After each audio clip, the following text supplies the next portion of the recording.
أمي كم أهواها أشتاق لمرآها وأحن لألقاها وأقبل يمناها. Pertanyaan sekarang, saya yakin Tuhan saya Allah, tapi Allah nggak kelihatan.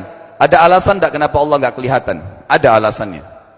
Anda tanamkan baik-baik, ini masalah akidah yang paling penting. Kata Nabi, atau disebutkan dalam banyak riwayat, bahwasanya nabi-nabi pun belum pernah ada nabi yang lihat Allah, termasuk Nabi Muhammad SAW. Kita ambil dalilnya dalam hadis Bukhari.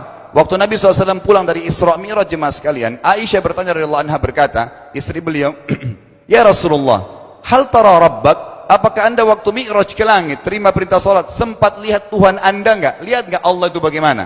Apa jawaban Nabi SAW? Nurun ala nur anna arah. Allah itu cahaya, di atas cahaya, terang sekali. Bagaimana saya bisa melihatnya? Artinya Nabi SAW mengatakan, saya sendiri belum pernah lihat bagaimana itu Allah. Contoh sebelumnya Nabi Musa alaihissalam.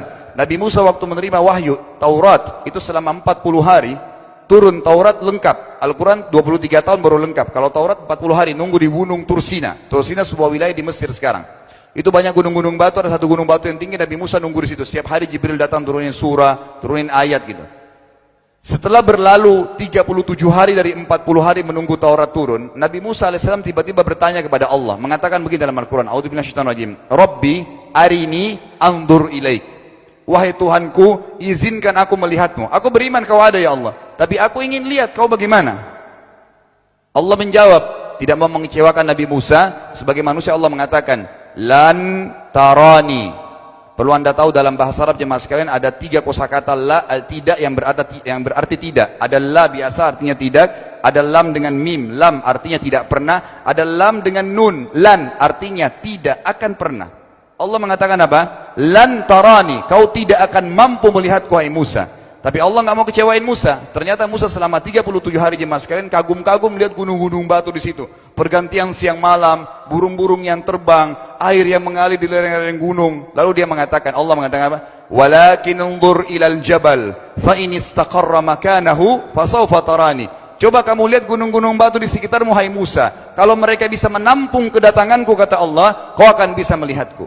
Apa yang terjadi? Allah lanjutkan, falamma tajalla rabbuhu lil jabal. Waktu Allah baru niat mau datang, belum datang, ja'alahu dakka. Semua gunung batu itu hancur lebur, tidak mampu menampung kedatangan Allah. Wa kharra Musa sa'iqa. Lalu Musa pingsan tiba-tiba. Waktu Nabi Musa bangun, langsung ucapkan kalimat, amantu billah. Saya beriman pada Allah.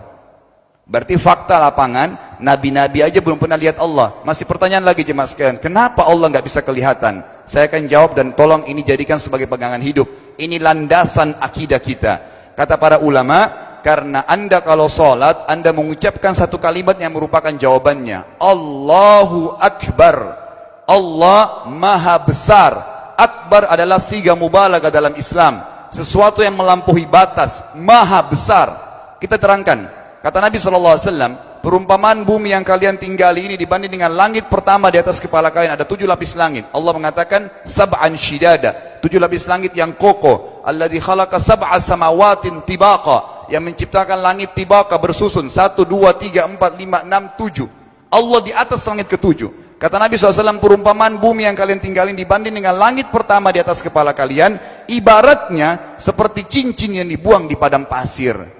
Jadi kita tidak akan pernah bisa melihat ujungnya langit karena kita sangat kecil, dan ini terbukti secara fakta. Apakah anda sudah tahu bahwasanya miliaran bintang-bintang yang ada di atas kepala anda yang jaraknya sekian miliar tahun dari bumi dan sekian miliar tahun lebih besar daripada bumi, sekian miliar kali lebih besar daripada bumi, itu semua berada di bawah langit pertama. Manusia tidak akan pernah bisa memegang langit ini dengan telapak tangannya, karena dari sini saja ke Pluto jaraknya 270 tahun.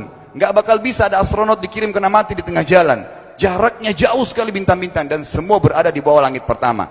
Kata Nabi SAW, di atasnya ada langit kedua besarnya, digabung antara bumi sama langit pertama seperti cincin dibuang di padang pasir. Langit ketiga, 2, 1 dan bumi digabung tiga-tiganya, di mana langit ketiga seperti cincin dibuang di padang pasir, sampai langit ke-7, 5, 6, 4, 3, 2, 1 dan bumi, 7 digabung, dibanding langit ke-7 seperti cincin dibuang di padang pasir. Dan langit yang luas ini jemaah sekalian dipenuhi dengan makhluk Allah yang lain namanya malaikat. Dalam hadis Bukhari kata Nabi SAW, waktu saya sedang dimi'rajkan ke langit, tidak ada 4 jari pun ukuran di langit yang luas itu, kecuali saya temukan malaikat yang sedang ruku atau sujud, penuh dengan jumlah mereka. Anda tahu malaikat itu ada namanya nama kelompok. Seperti Raqib, Atid itu kelompok. Di bawah Raqib banyak miliaran malaikat, di bawah Atid miliaran malaikat. Sama dengan Munkar Nakir. Ada memang nama kelompok. Makanya kalau manusia 5 miliar, Raqib Atidnya 10 miliar. Raqib Atidnya 10 miliar. Lalu kata Nabi SAW, di atas langit ketujuh ada Sidratil Muntaha.